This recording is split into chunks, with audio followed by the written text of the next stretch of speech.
Garaian dantzaz bizitzea etzen sobera aipatzen, nire garaian, nire gaztaroan etzen ajaroa zen, hala ere, bai, arte munduaz bizitzea. Gero majazketa pixka bat evidentzia bat izan da beti, eta basoa lortu eta azkenean gai horrek bakarrik interesatzen ninduen, edo nire burua hortan baizik ez nuen ikusten.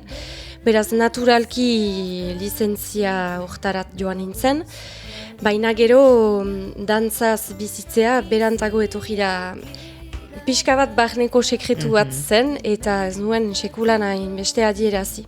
Beraz, jan nuelarik lizentzia ondoren hori egin nahi nuela, pixka bat denak ahitu ziren inguruan, naiz eta hori baloratua zen nire ara, jendeak jaiten zautan, bai dantza maite nuela ikusten zela, baina ez zuten espero lanbidea eginen nuenik, eta ukan ditut behoak guzietarik, bai kojak eta beste batzu gogo jagoak.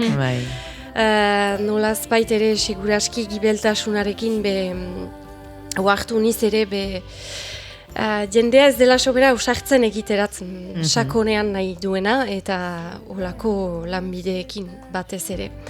Beraz, behar ispilu bat bezala nintzen jende horientzat edo